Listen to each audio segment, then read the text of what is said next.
everybody, you are witnessing us, the greatness, the greatest women's show of all time. Ladies Takeover! Woo! Woo woo! Woo! I know you guys haven't seen us all year long, and I know you've been missing us, but we are at a new season, so we got to kick it off the way we know how. I am Janae Struther, and the wonderful person I have right under me is... Nicole Oppenheimer, a Saints fan to the end, and I'm enjoying it. Let's go. Let's go, Saints fan. And the wonderful person that is right next to her is... Hello, I'm Kate, creator of the Ladies Takeover Elverson, and I am a team divided. I go Bengals Lions. I love the roar, and I'm here for you for season 5, and let's go. Woo! All right, and last but not least... Hey, what's up, everybody? I'm so excited to be back in the show with my girls. I finally see, we talk a lot during the off season, but seeing each other's faces, I missed that. I missed hopping on and talking football with the three of you. I missed the fans. I'm excited. Hop on, get in the comments, like, care. Remember, like, share, comment, all the good stuff. YouTube, Facebook, wherever you see us streaming, please enjoy and comment. We love to see what you have to say. Absolutely. And we are a part of a wonderful network, the Let's Talk Football family. This is our women's show, the Ladies Takeover, and we have an exciting show for you. So if you haven't seen us before, we are 4 women that know the game of football, and we have a fantastic show, and it means the world that you guys decided to join in. So like Delilah said, like, share, comment. What's up, Sean? Thank you, Sean. Thank you. It's our brother. But yeah, we want to make sure that you guys know that we want you guys to comment in the comment section. This show is all about you and you guys knowing football, but talking to us wonderful females. All right, let's get started with the show. We do have the time that we are in right now. We want to take this time to talk about 9/11. The fact that we have been through something so traumatic that our country came together afterwards, that it was probably the most worst day ever in the history of the United States, of a terror attack. But we would like to send love and prayers and wishes to all of those families that were directly affected. I know the world was affected, but directly affected. You lost a loved one. Your family member died. Later on, there are so many causes and effects from 9/11, but we would like to send all the well wishes, and we would like to just take a few seconds just to do a moment of silence on behalf of those families, because we are thinking about you on today.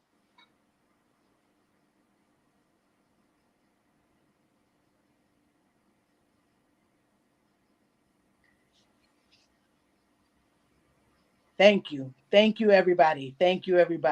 And we know that this show is going to be amazing today. And I am super excited to get started with these ladies. So first, why not we start off with Delilah? What is the score right now? It's 0-0. The game I've been dreading. I have been dreading because everybody's been asking me all day, who am I rooting for? This is like a really heart jerker for me, but I'm not going to go first because my wife is currently in the room and I don't want to get slapped. So let's go to Kate first.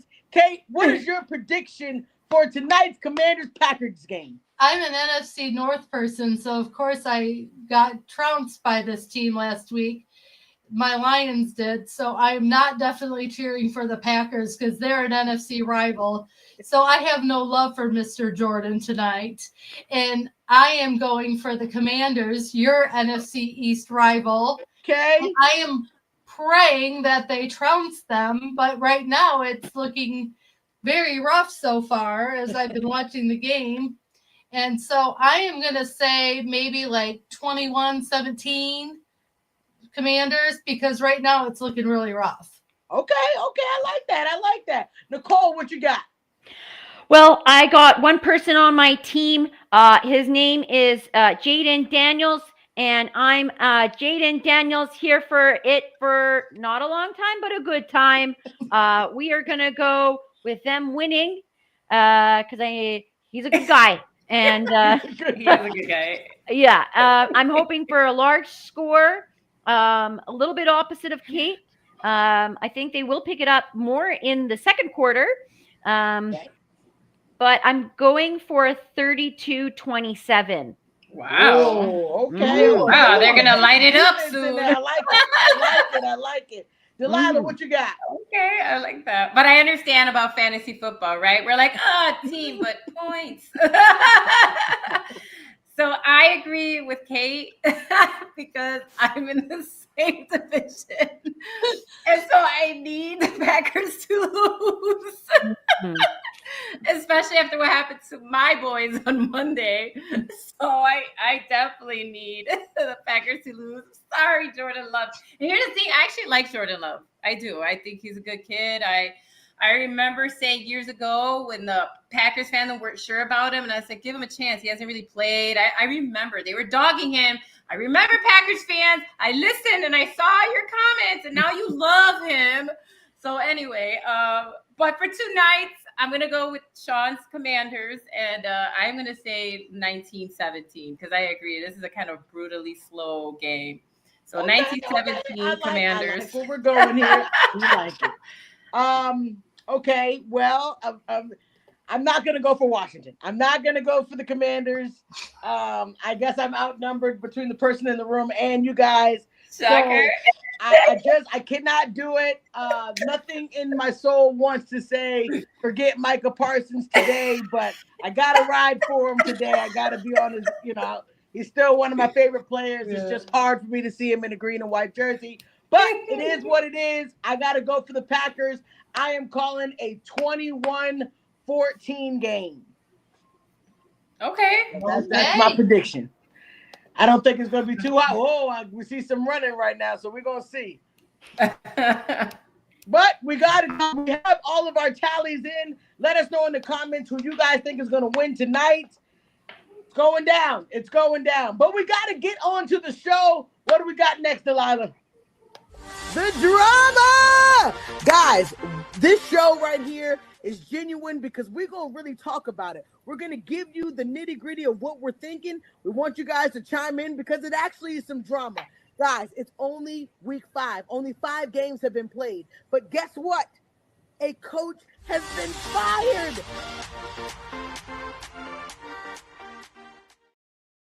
Let's go. We got the drama. Everybody loves when we talk about drama. We just mentioned it not too long ago, ladies, but Micah Parsons is not wearing a Dallas Cowboys jersey. Oh, man, it makes me sick to my soul. All of the contract controversy that we had all offseason, ladies, we've been listening to it nonstop. The conversation is now over. Now, of course, it's flipped to what team is doing best without him or with him, whatever. But at least we don't have to talk about his money anymore because Micah Parsons became a $47 million per year player. And I just don't know. I don't know if we're setting a precedent with the situation because now that he's now making $5 to $6 million more than the next top player, I'm seeing that these players could be making into the quarterback range. I mean, eventually. But what are you guys thinking? How do you guys? What's your opinion on the Micah leaving Dallas situation, Delilah?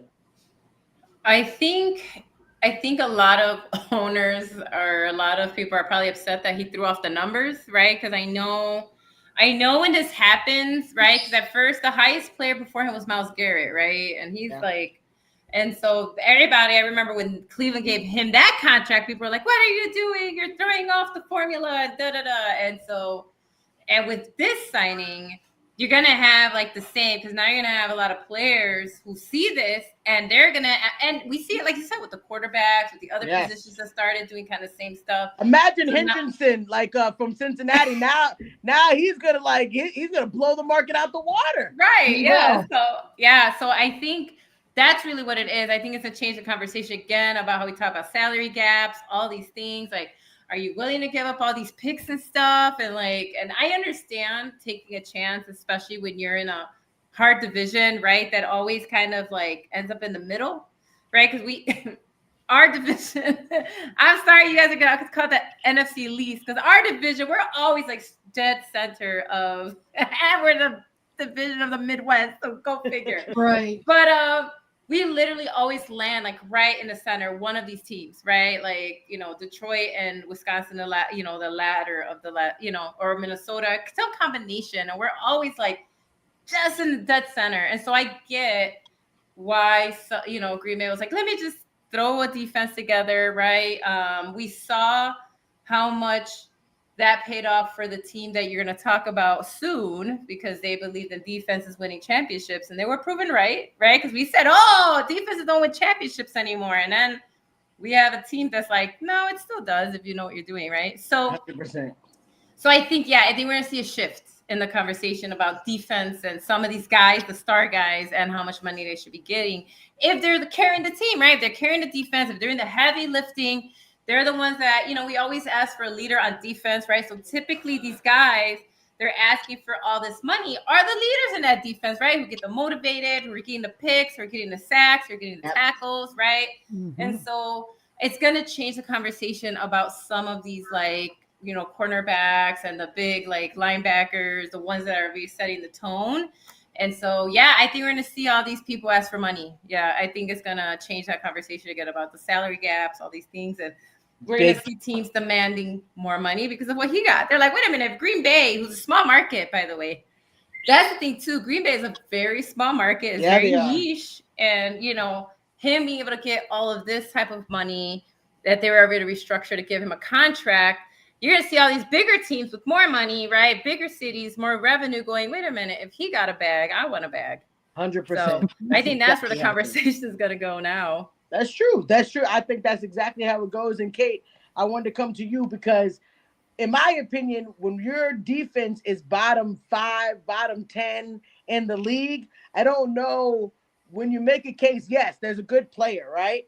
But how does Dallas justify paying somebody $47 million when even with that player, you're still bottom of the barrel defense? We're witnessing all of those teams last year, the last 2-3 years, them just going down our throat. I mean, how many times has San Francisco and the Eagles have just pounded it down our throat? Rams, all of these teams have used their quarterback. The Saints took it to us last year off of running the ball. So in your opinion, Kate, how do you justify it? Justify the spending and justify letting Micah go. I think he didn't want to go. He wanted to stay in Dallas. He made that abundantly clear in all of his interviews that it wasn't for the fact that he really wanted to go to Green Bay. But at the end of the day, the talks just crumbled so bad between Jerry Jones and him that the agent said, we're done. We're done. We're going to entertain offers. But we also have Aiden Hutchinson, who is up for his contract renewal. And had he not gotten injured, he probably would have been Defensive Player of the Year and been the sack leader, unlike Trey Hendrickson was for my Bengals. So you talked about Trey Hendrickson and getting his bag soon. He settled on a contract, and they'll be renegotiating in the offseason. And he was the actual best defensive player in the league, technically, by numbers last year. Absolutely. He will want to get a really big bag from Cleveland, and they've renegotiated so many contracts lately. In the offseason, they worked in T. Higgins. They worked in Jamar Chase's contract. They renegotiated so many, and so did the Lions to bring on players. And we still have to sign our safety, Anzalone. So you just don't know how much money is going to be available to keep re-signing these players if you want to keep these teams intact. Yep. So we'll see how it plays out. But don't you think Dallas didn't do them any favors now? Because now all of these good players, like you said, he's going to want to. $47 million is now the bar. So these teams now are probably crying. And right now they're looking at settling Aiden's after the season. So if he starts balling out, starts getting his game together and he's showing, look, I have better numbers than Micah Parsons and he's getting 47. What are you willing to give me to stay in Detroit? So he's really smart that they're not negotiating till after the season to see where he can put his bag and his money's worth. Oh, yeah. Into the season. And same with Trey Hendrickson. It just starts a whole spiral and it starts a whole hamster wheel of where this is going to go. And hey, I'm a defense girl. I think defense sometimes deserves more than those quarterbacks because those defensive men give the ball back to that quarterback and sometimes will help them win the game. And I am a huge fan of defense wins championships. I'm huge into that. All my favorite players for Michigan are on the defensive side. So I am huge into saying they are the ones that make the offense shine and at the end of the day. Because without your defense, your offense never gets the ball. 100%. So I feel like they deserve bigger bags and bigger salaries and bigger part of the kitty. So, but you got to leave it for them. But with they gonna get it too. So it looks to me like, where is the salary cap going to go? Are we going to have to go like baseball and do luxury taxes if they go over the cap? And it just starts a whole different financial thing. But I am excited to see what Micah does in Green Bay and see if he is demand for them like he was for Jerry Jones. And, at the end of the day, all I have to say is, Jerry, you lost a good one. You lost a very, very good one. And I think he knows that. Hopefully that man and his son can ride off into the sunset and create new ownership for your Dallas Cowboys. Never going to happen. But all I got to say is that's the only way I think your team's going to get better. It is what it is. It is what it is. But, they make the decisions, and that's what it is. Nicole, I'm going to come to you for the next question because we have a crazy situation with Jalen Carter and Dak Prescott before the very first play, other than the punt, that's all that happened. The kickoff of the very first play, Dak and Jalen were going back at it. Apparently, Jalen Carter was trying to come at Tyler Booker, and Dak, being a vet, stuck up for him. And then when you did that widescreen, as Dak was spitting on the ground, talking trash, Jalen took that offense and then walked up to Dak Prescott and hopped Tui all over his chest. So, what are you thinking about this, Nicole? I mean, do you think it's justified? Okay, well, there's some health reasons here. Sometimes you can have an over saliva if you're drooling and you see that other person and you're like, oh my goodness, and then it just builds up and then you're just trying to talk to the guy and it just comes flying by. I don't know. That could be a possibility. Do you think it was some type of mistake? It wasn't really supposed to happen. Maybe, but I do think that it got a little bit heated, and yes, there could have been this and that happened. Maybe he had food in his mouth. I don't know. But I think it was uncalled for, and that you got to know there's cameras and they'll pick you catching a wedgie. Everyone can catch anything. And I just want to say something about Jerry Jones is I think he came out of his Tupperware bed a little too early on that transaction and just did a tap transaction. That's what I wanted to say. I love it. I absolutely love it. All right, Delilah, tell me what you think about the situation. I was laughing. Okay. Spitting in someone's face, by the way, is just, oh my God. It's disgusting. It's just, that's like fighting. I'm throwing hands. But anyway, just FYI. Man of the year. Dak Prescott's runner-up for Man of the Year right now. No, I don't. No, but me. I'm saying me. No, I'm not saying everybody had the same reaction. There's no way I'm not putting up hands. You spit on me. So for Dak to just stand there. Yeah. But the first thing I posted was like, well, Tua is the first play of the 2025 NFL season. And then I started seeing the memes. I'm like, damn it, I should have capitalized on that. You should have. But yeah, I just feel like rivalries, man, which we'll talk about later. But those rivalries get heated, man. That gets hardcore. Like tensions are flying, and I know they were talking smack, and now they were saying that he might have spit first, whatever. I don't know, but the fact is that Jalen, you're the one who got caught on camera. You know, it's kind of gotta control yourself because you really went for it too. You were like, like. It was that food. Right? Yeah. So I just thought, what a way to begin the season. Honestly, I was just like, well, okay. I guess this is where this is going. Definitely a way to start it off. But I just feel like it just happens with those rivalries, right? I'm not condoning spitting. Please don't spit on people. It's nasty. But yeah. And then apparently, because he didn't play the whole game, that counted as his 1-day suspension. Which people are like, really? So you had to do that plus his game check. So I mean, he paid fine. So they felt like that counted, and they didn't have to suspend him another game, so he gets to play the next game. And that's the part that some people are upset about because they feel like he got a slap on the wrist. I think he was fined like $50,000 or something, which is like nothing for NFL players. Like, what is $50,000? Who was? Oh my God! What NFL players to say that? But he's still under his rookie contract. But even their rookie contracts are crazy. Like we can't afford $50,000 a fine. I'm crying. I'm about to sell my house. They see what I mean? Like we can't. But even their rookie contracts, $50,000 is like whatever. Yep.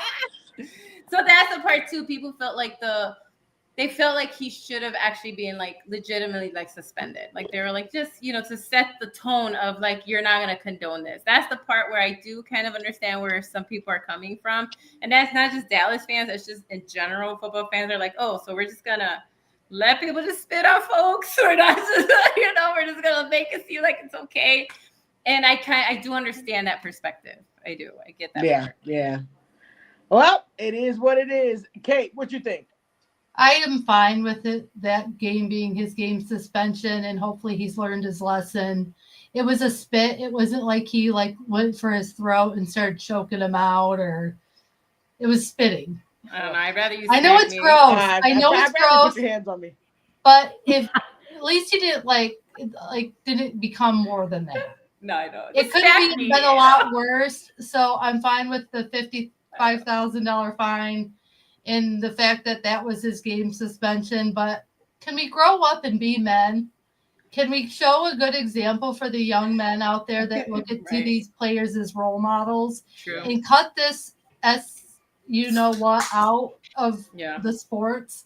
I'm seeing so much chippiness down in the games and fighting and spitting and all of this stuff. And I really wish these guys would sometimes, I know some of those athletes will go, I don't want to be a role model. Charles Barkley said it a long time ago, but you really are role models for those young men. And next thing you know, at junior football, kids are going to be spitting in each other's faces and find it cool and it's okay. So as a parent, I look at it from a standpoint, you are a role model. Let's have role model behavior and not do all this stupid stuff that they're doing. Yep. Because at the end of the day, you're setting an example. You're setting a precedent. Young boys are looking up to you, and people are going to emulate you. And so cut it out. You're not 2 years old anymore. You're a grown man in a grown man sport. Start acting like it and have some good sportsmanship.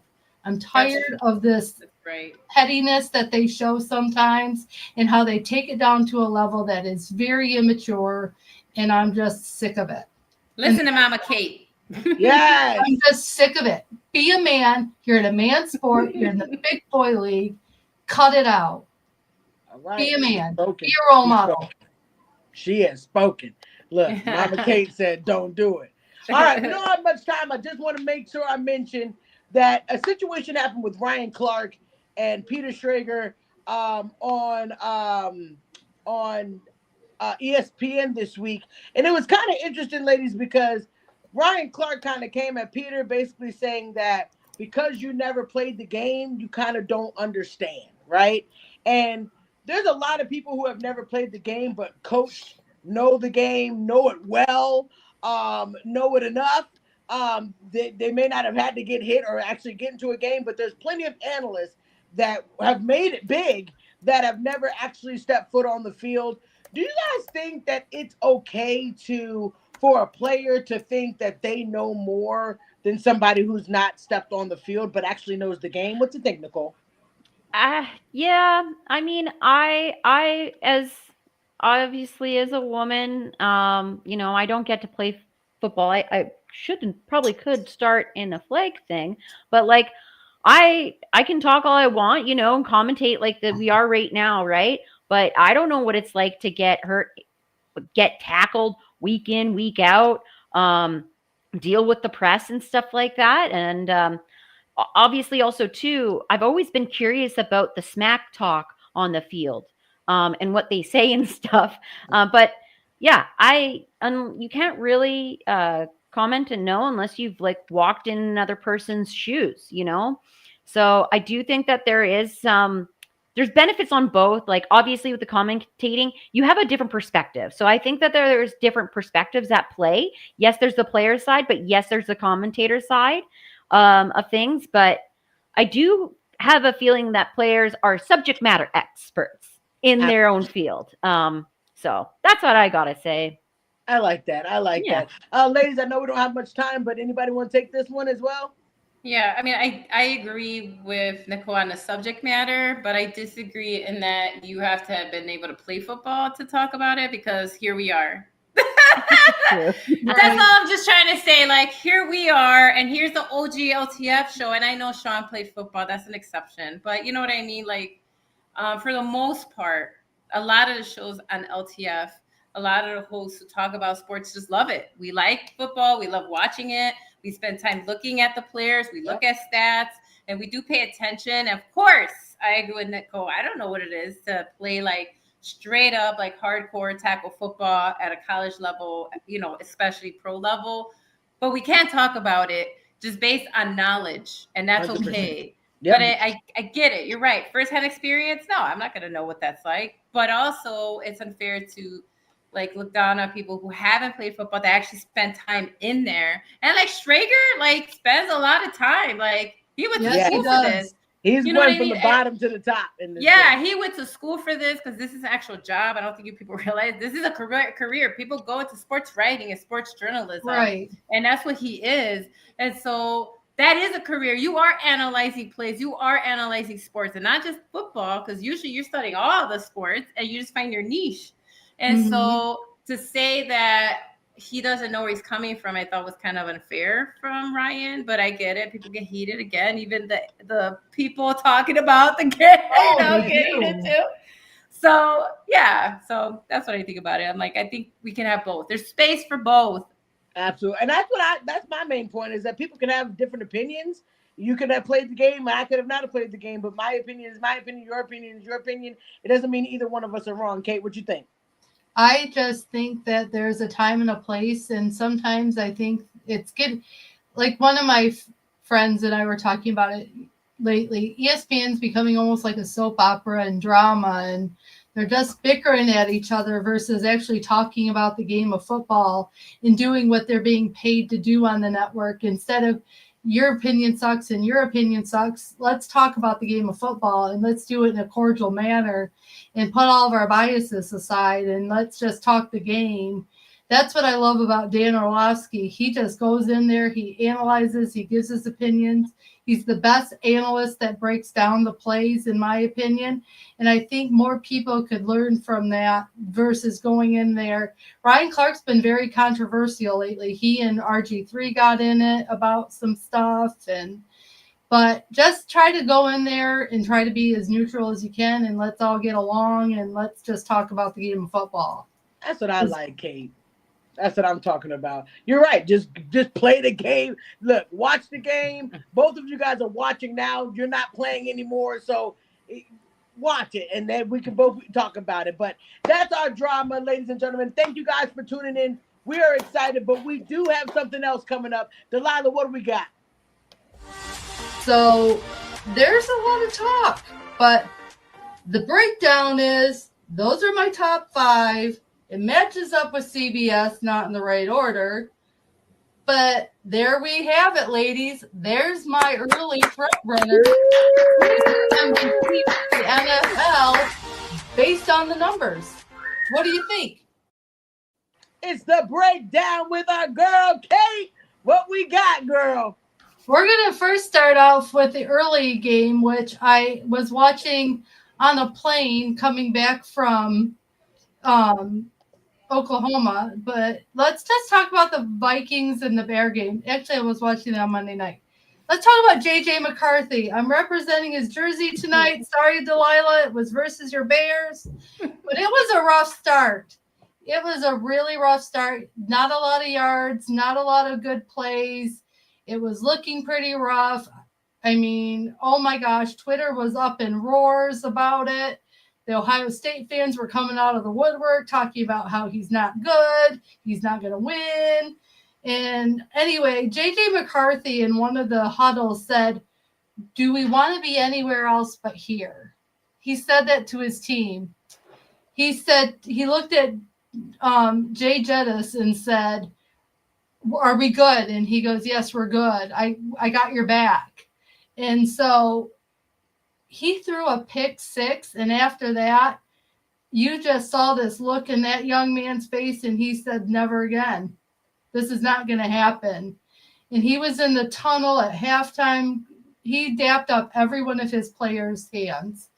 And it was pretty incredible. But he went against the Chicago Bears. Caleb Williams came out, had an easy drive. I was like, oh my gosh, this is Chicago's night. They're going to win. Everything looked great. DeAndre Swift was running well. You had all these great plays happening.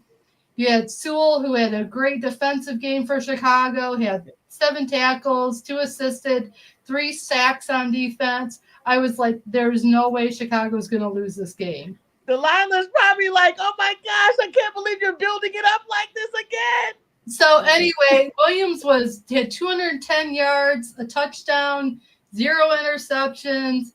Williams and Swift both rushed for about over 100 yards. It was, I mean, DJ Moore was doing well receiving.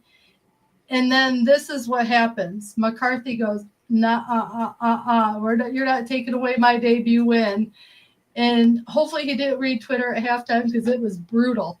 But he ended up 13 out of 20 for 143 yards, 2 touchdown passes, one to Jay Jettis, which is Justin Jefferson. One was to Jones. And he had his own rushing touchdown, which he did at Michigan often. So be on the lookout for that. NFC North, that boy can run. He can be a dual threat. We just ran at Michigan a lot, so he didn't get to show that part of himself very much. But it was a great NFC showdown. It allowed the Vikings to return the punt at the end of the game, which is what caused the Chicago to not get the ball back on that last possession. Metellus, who is also a Michigan guy, had the best defensive game for the Vikings that game. And then Hargrave had the great sacks against Caleb Williams and really had a great defensive game. So really, I was pretty shocked that they came back. The Vikings endured, and JJ got his debut win. And right now, he and his fiance are at the hospital about to become parents for the first time, trying to get this baby born so that JJ can continue on his season. So there's a little tidbit for you from the Michigan fan who follows everything my players do when they go to the NFL. But Delilah, I really expected your team to win that game the way they started. So did I. Yeah, everybody did. I fell asleep. So did I. And it's over. Moment for my boy. But I was shocked. I was elated. And JJ was the NFC Offensive Player of the Week for the NFL. So transitioning to the Bills versus Ravens game. And if you didn't watch that game, you probably missed the best game of the whole first week here.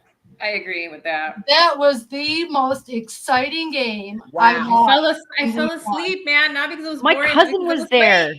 Your cousin was there? Yeah, Oh my Yeah, God, what a game. What a game. So anyway, it was the Bills versus Ravens, a great AFC North competition. Oh, I love that AFC North. My bagels are in it. But here the Ravens come out. They're just barreling down that field. Derrick Henry's just looking like he's still a rookie in the league and young and vivacious and running. He had 169 yards that game. I swore he was going to go for 200, and something gave up in him. You have Zay Flowers with 143 yards. And yeah, great game. It was a great game. Going into the fourth quarter, it was 34-19, and you saw these Bills fans getting up, leaving, and they're going, "We're done. We're not going to win this game. It's over." And then Josh, the massive piece of magic, Allen, your boy, Janae, said, we are not done yet. He had an explosive fourth quarter for his team. Ended up with 394 yards of offense for himself alone. 2 touchdowns thrown, 2 rushing touchdowns of his own, and had 112 passer rating by the end of that game. I mean, you can't count out your reigning MVP in the NFL. Right. And he's going to lay down and let his team lose. And they had one hell of a comeback. Because everyone thought this game is over. And the thing that really changed that game was Derrick Henry's fumble. When he fumbled that ball, that's when I knew the Ravens were done. I had a good feeling that this was not going to go their way. And then they had their kicker, Matt Prater, who won that game, had only been with the team for like 120 hours before that game. Did you guys know that? Wow. I saw something about that, but I didn't know. Organization. I didn't realize. I know that they had just signed them, but I didn't realize like that. Like, wow. Yeah, he had just signed like 120 hours, only had a few days to really gel with that team. Wow. Before he went off and kicked that game winner. So, and Josh Allen was just elated with him. And the coach was elated with them. And it was just it was a kick in the throat to the Ravens, though, because they really had that game all game. And Derrick Henry took full responsibility after that game for that fumble. And he placed the whole ownership on him for the fact that they lost that game. So that takes big man props. I love it when players take ownership for the fact that they may have lost the game for their team. But Keon Coleman had 112 yards, receptions. I mean, of course, Josh Allen was the AFC Offensive Player of the Week. He was their best. So those are my breakdowns of the 2 games that I felt were the most exciting to watch. One, because my JJ had a torn meniscus all last season, so he was coming back, basically making his rookie debut. Yeah. And then the massive piece of magic was not going to be undone. Sorry, so, ladies, Delilah. go ahead and tell me what you think of these games. Janae, I'll start with you. No, I think you picked All right, games. Janae. Both of those were good. Games of the weeks, they were both good games. Both crazy outcomes. Thought both teams at one point were going to win the game, and the other team ended up winning. So I think you did a great job, Kate. There's nothing else I can say. Great breakdown. Delilah or Nicole, any comments? Well, obviously, I'm still heartbroken. But I do find it interesting that both teams collapsed in the fourth quarter and for silly mistakes too. And I respect Derrick Henry a lot, but at the same time, it wasn't just that. It was also like their defense got tired, which happens because they were scoring points like crazy, both teams, But their defense made some mistakes. But I get it. Derrick is a veteran. You know what I mean? He's and so I respect that because there are younger players. Like Flowers had a great game. I'm kind of, he was beast mode. So I kind of feel bad that, but again, you're right. This is the MVP from last year. He is like 6'5", 6'6". So that's why he was able to leap over people. So like that is I mean, we know quarterbacks are tall in general, but that's like, he is like massive piece of magic. There you go. And so he was like, you know, he leaped over one player. It was like crazy. I saw the highlights because at some point I fell asleep only because it's Sunday night, and I'm like, something that turned into a little old lady when I'm home. I didn't mean to.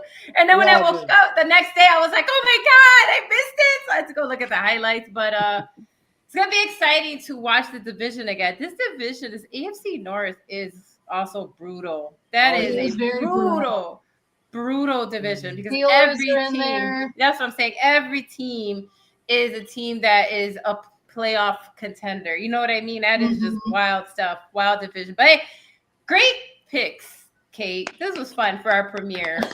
Yeah. Any comments, Nicole? I didn't get to watch either.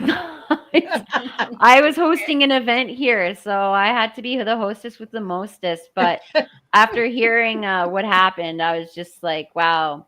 Kind of not surprised, though, with the Bills. Those Bills. That's the way they do it.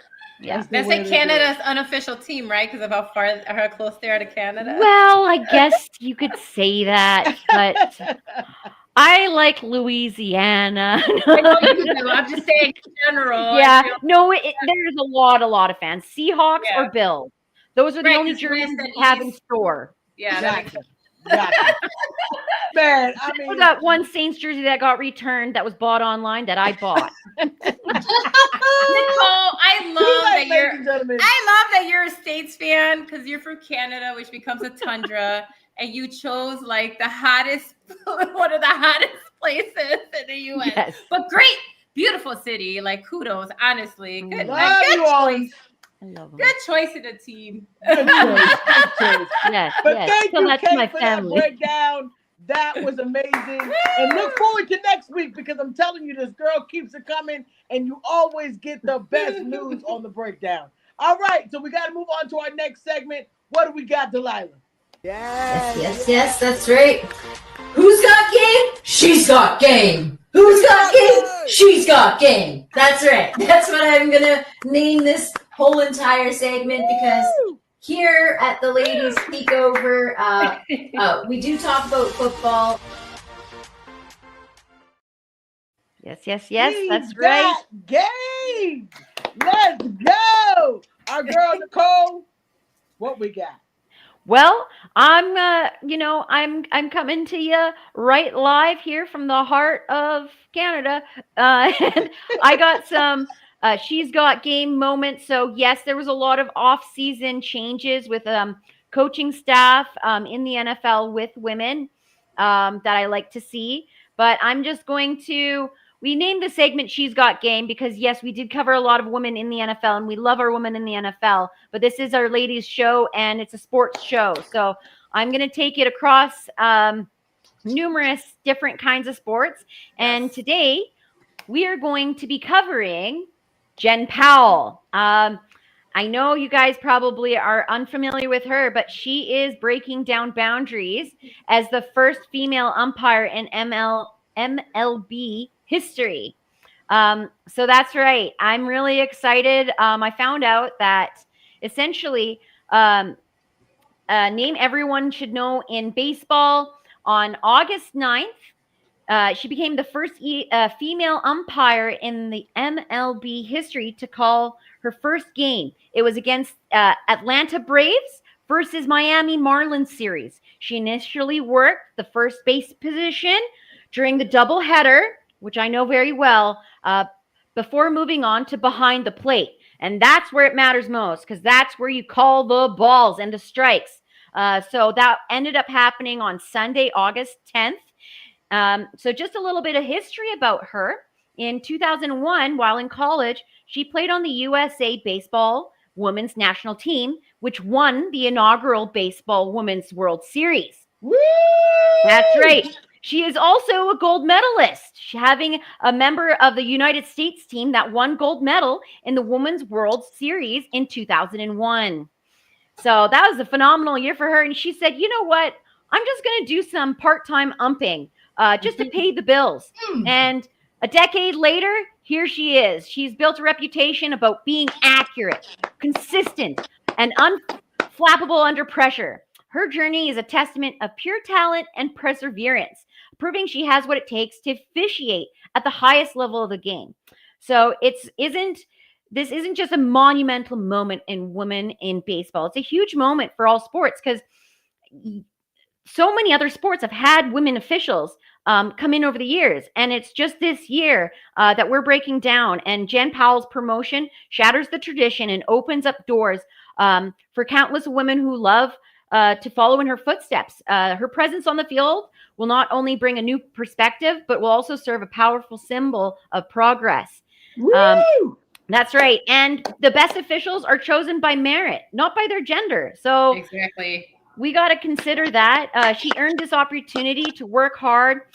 She's truly a woman who's truly got good game. I do have to say, I did like it how everyone has their first series ball that they get to authenticate.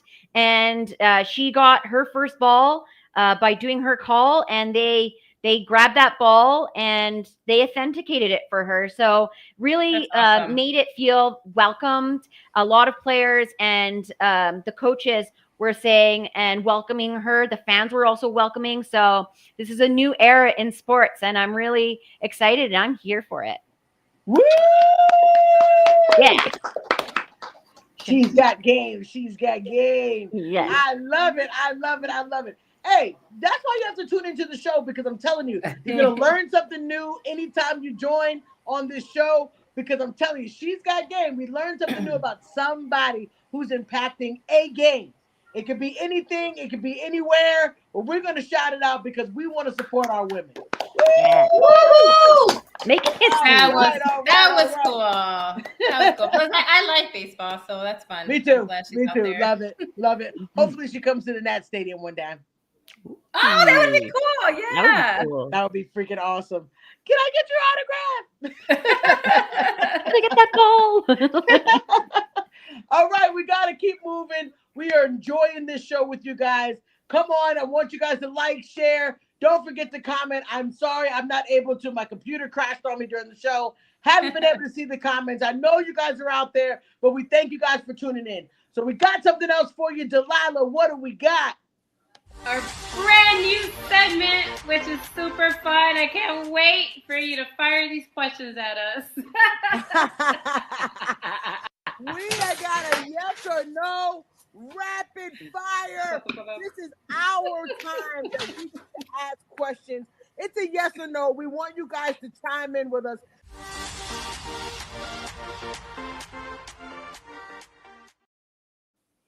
Woo, woo, woo, woo. We got the rapid fire questions with our girl, Delilah. All right, let's do this thing, Delilah. All right. So, just as a FYI, one of these questions we get to it will not be yes, no, but it was a good question, so I'm going to include it in the segment. So here is the first question coming from one of the OG creators of LTF, Mr. Sean Spencer. And does Dak deserve any blame for spit game, which you heard earlier if you've been following along? Janae shared the drama about that.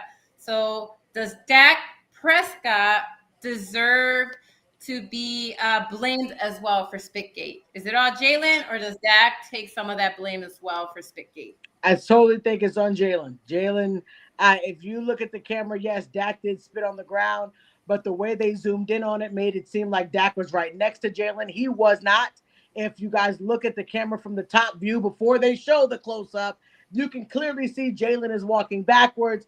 Dak is talking trash in his huddle where he's spitting between his two men. I don't buy the, oh, he's spitting near me, so now I have to walk up to him and spit on him, spit on his skin. I don't think it was ever a question because they couldn't prove it. Yes, Jalen and Dak and whatever the rookie's name is, we're talking trash. But that's what it's about. I mean, like Kate said, this is a man's game. Y'all step up. Y'all can talk whatever trash you want, but take it out on the field. And if you felt like Dak was trying to do that, you're a defensive player getting ready to attack a quarterback. So Right. you could have took it out that Ooh. way in a regular way. But to Good walk up on point. somebody and spit on them and then, basically say, oh, because he spit on the ground while we were talking trash, I'm going to walk to him and spit. I just don't think there's an excuse for that. I, in my opinion, everybody else, you can think what you want. I just think that there's nothing that gives me the right, unless you actually touch me or whatever thing touches my skin or my body part, then I get the right to come up on you. But until then, if I'm spitting on the ground, how can you go to court and tell the judge, well, they spit on the ground, that's why I walked up to them and spit on them? It just doesn't make any sense. But it is what it is. Kate, what you think? Had the Dak spit hit Jalen, I would hope Jalen would have enough moxie to just walk away and say, he did it. I'm not going there. Again, where is the maturity? Where is the being a grown up? Where is, just because one person you think started it doesn't mean that you need to do it back. 2 wrongs don't make a right. He should have just plowed him to the ground on a good sack and taken it out on the football field. But I don't think spitting there's no matter who started or what the situation was, there was no need for it. And it was very immature and very stupid looking on his part. And what you need to do is just sack the crap out of him and take it out there. I agree. Nichole? I mean, I was joking about it earlier, but yeah, body fluids on other people are not really good. But I don't think Dak should have any blame. He might have just wanted to be this Jaden guy wanted to be Mr. Relevant. Maybe wanted to psych some bets out there for the first call of the first season. It could possibly be because a lot of that's a big deal. Those weird bets. Yeah. So it could be one of those things where he's like, I'm going to make a name for myself. Bad press is good press. Right. You'll be right about that. What a spin. I love that. Yeah. Oh, Nichole, that was such a good spin. I love it. Now we're gonna see those prop bets now. Go on those weird betting sites. We probably are gonna see the spits now added. No, like Kate said, that's gonna be sure. We don't want. No, we don't. But I bet you. But what I mean is, you're probably right. So now that's gonna be an option. If I were Dak, I'd be hoping he didn't have COVID. Yeah. I'd be like, don't be giving me your dirty germs. Yeah, no. Oh my God. I actually agree with all of you. I don't think Dak deserved the blame because I did see the videos. Everybody tried to say he spit on the ground. He spit nowhere near Jalen. Okay. Again, if it would have hit his body, I understand then the reaction. But he straight up, Jalen literally just loogied on him. It was gross. Okay. He took the fine. You got your suspension. Hopefully we could move on. I agree with Kate and Janae where he could have taken it out on the field. That would have been great. That's when you take your aggression. Be like, sack him, rush him, tackle, right? All these wonderful things that we know he can do because he's Jalen. We know he could play defense well, right? So, yeah, I agree. I don't think Dak deserved any blame on that. All right. So moving on to the next question. All right. Question number 2 came from our executive producer, Mr. Fingers, Anthony Handy. And he said, Kittle injured again. Is it time to hang up the cleats for Kittle? What do we think, Kate? He was just so good not too long ago. Kate, what you think? All I know is those 49ers are all banged up. Right now, Purdy's out 3 weeks. Yeah. Kittle's on IR. They're just dropping like flies in San Francisco. But there's more than just Kittle that I think needs to hang up his cleats. Tua had a horrible debut. But anyway, I think it's time for these players to really look at, do they want to have a value of life after this game? Or is this game worth continually getting injured and continually going on IR and coming back, IR back? I mean, these guys are going to have horrible arthritis someday. And I mean, because God knows I got it, but it's not fun. So do they want to have a quality of life after this career in the NFL is over? Is there a chance for them to win that Super Bowl, or is there reality that they should look at and say, my time in the NFL is done? He'll probably talk, maybe he and his wife Claire will talk it over and see where life is at, but I have a feeling George Kittle is not done in the NFL. I have a feeling he'll come back, but I think some of these players really need to have reality checks as far as injury is concerned, and when their time is done, it should be done. And some of them need to really think about that. Yeah, I agree. I just think that it sucks that he's getting injured so much, but when he's on the field, he's so good. So I don't know. I don't know if it's time. But I just think that's the nature of the game. It's just any given Sunday, you could be completely 100% healthy and then not. So it is the nature of the game, but I would be willing to see what it looks like when he comes back. But that's just my opinion. Nicole, what you think? I wrote down no. I think he's not done. I think he's going to take a page from Aaron Rodgers and Tom Brady, but they're different. They're quarterbacks. There's a lot more protection and stuff. Right. What I would like to see is a senior league that's flag football. You know what? That's no not a injuries. bad idea. And we could still have fun in watching our favorite players. All right, let's get your Kickstarter going and raise you some money. You picture all these senior NFL players playing tails? Odell Beckham in there. Ezekiel? Not a bad idea. Yeah, I'd RG watch. like Oh, bring them all you back. see Eli Manning and Peyton Manning coming back? They already love coaching it. Yeah, They're already it'd be great coaching for flag it. football They're the too, right? promo. Olympics are coming up. They could coach. love They that. could coach for sure. That Okay, is great. Roger Goodell, Nicole's onto something. Wait, she needs credit though, so we gotta remember timestamp it at 8:26 Central on 9/11 on the Ladies Takeover Show. I love it. All right, I know we got one more question, don't we? Yeah, but I do want to say no. Kittle should not retire. I think he should leave the San Francisco 49ers. Yes. I think that's time to finally rebuild. It's time, guys. It's time.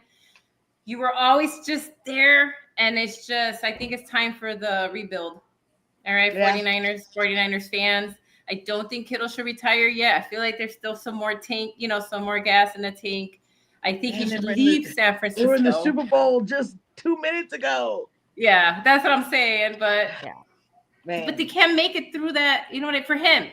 We keep talking about these aging players. They don't have a lot of time left. That's true. That's what I'm trying to say. I that is, in my opinion, is what he's got. Maybe we've already he's a tight end, but still, how many more years does he have? That's true. And so that's what I'm saying. I'm like, yeah, I know they were just in the Super Bowl. I know, but at the same time, they were plagued by the same injuries. They get there and they can't jump, get past that hump. But for Kittle, if you only got 2 or 3 years left, how much time do you want to spend there? Anyway, but no, I don't think he should. Our last question came from Mr. Paul Slack. He comments on all the stuff in LTF. He's a great viewer. He always comments. Let's go. Yeah, in the LTF Facebook group, he always comments on the different shows at different times. And so one of his questions wasn't yes, no, but it was a good question. And he said, what NFL team relocated and really improved the most? It's not really yes, no. There was 2 answers to that question, actually. There were 2 answers. You had the biggest instant improvement, which happened when the LA Rams, because remember, before they became the Rams now, they were originally the Rams. And then they went to St. Louis in 1995 and became the greatest show on turf. Everybody remembers that. That was a huge story. Yeah, I remember. Okay, and so again, yes, the Rams are back in LA now, but we're talking about their original move from LA to St. Louis, where in just 5 years, because 95 and then 99. Within 5 years of relocating from the LA area to St. Louis, they won the Super Bowl, right? With Kurt Warner, Marshall Faulk, Isaac Bruce. So again, that's great, right? That's the first. That's what I'm saying. There's 2 answers to that question. For the biggest instant improvement, was when the LA Rams moved the first time to St. Louis, and within 5 years won a Super Bowl. Okay, became Super Bowl champions. Okay, they shocked everybody, guys. You got that was a shocker because that rarely happens. They were bad.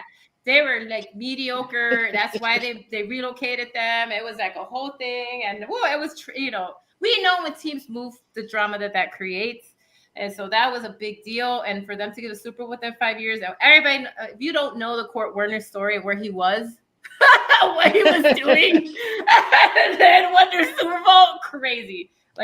Anyway, so that's the first answer.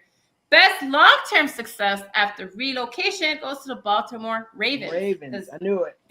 They won 2 Super Bowls, consistent in the playoffs, right? Because they always make the playoffs. At least every other season they're making the playoffs. So the original Browns moved to Baltimore and became the Ravens in 1996. Within 4 years, the 2000 seasons, the Ravens won their first Super Bowl with one of the best defenses ever, right? So again, since that relocation, they've been one of the NFL's most consistent franchises, winning 2 Super Bowls, right? 2000 and 2012, and making the most frequent playoff runs. So that's the 2 answers from research that I got from Paul's question. Oh, I love it. I love it. That one wasn't rapid fire, but I liked it. It was a good question. I did. I like that one. That was a good one that you said. Absolutely. History is what we love in football. If you can remember where you were, what happened. I mean, yeah, some of these things in football is just awesome to watch, man. Awesome. All right. So we got one last thing to do. And then what is that, Delilah? So we're introducing a new segment. We don't have any segue yet right now. We're bringing you this season a new segment called Rivalries, where every time I do a show, I will cover a rivalry team in the NFL, or who knows, maybe I'll take a page out of Nichole and dip into other sports. Also dip my toe to college football, because I know that is massive rivalries there. Yes. That's cutthroat, I'm aware. And so it'll be fun. I'm looking forward to that because rivalries do make it fun, right? Rivalries are the heartbeat of sports. That's what makes the games bigger than just a scoreboard. When 2 teams with a history line up, it's not just winning, it's about pride, bragging rights. Who gets to hold the upper hand, right? Until next time, rivalries crank up the intensity, keep players motivated, give fans edge of your seat experiences, right? It's not, and when it comes to football, it's not just X's and O's. It makes it personal because, football rivalries can go pretty deep. Some of the oldest, just to name a cute couple, some of the oldest and fiercest football rivalries that have shaped the game we love, Army versus Navy. They've been at it since 1890. Okay, I know we talk about college rivalries, but that one is the longest in college football. It is. Throwing that out there. So again, since 1890, Army versus Navy. And of course, in the NFL, if you don't know, the longest and oldest rivalry are the Chicago Bears and the Green Bay Packers, dating back to the 1920s. And then, of course, that's crazy. Our co-host here, the next one is Ohio State versus Michigan.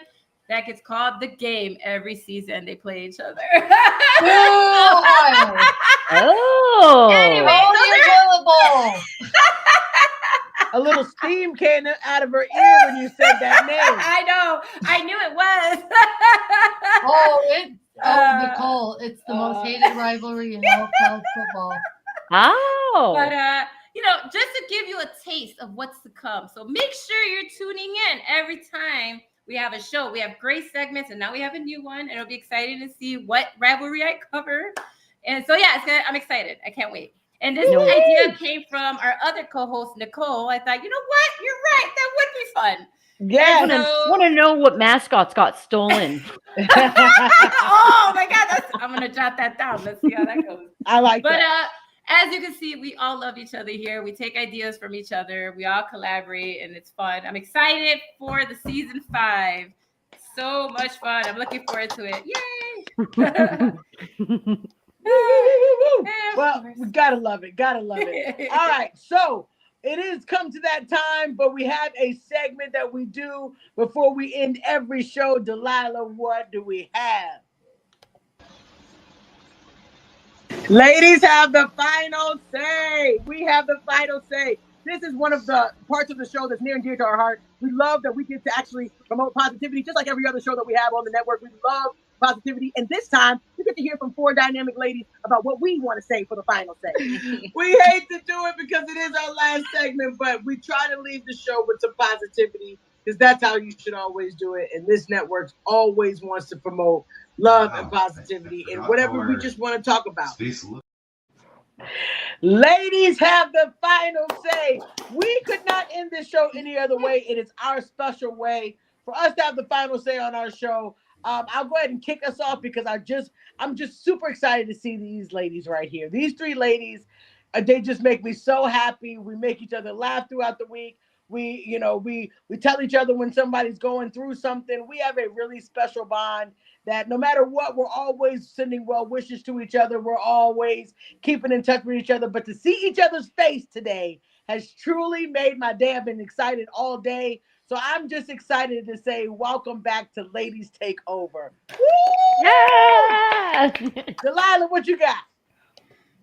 Similar. I'm so happy to see our co-hosts, and I love that you're seeing in real time how we come up with great ideas to improve the show year after year.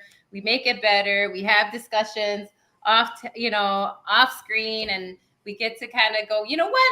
Let's see what we could do with that. And so I'm excited to see what we do this football season. I'm also loving the change of seasons. I love fall.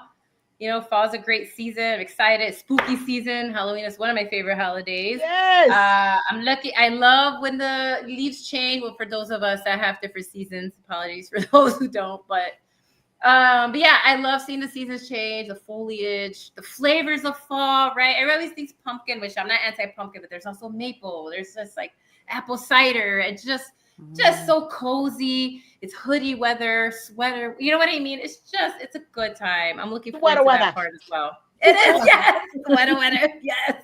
So yeah, that's all I've got to say. I love it. Nicole, what you got for your lady have the final say?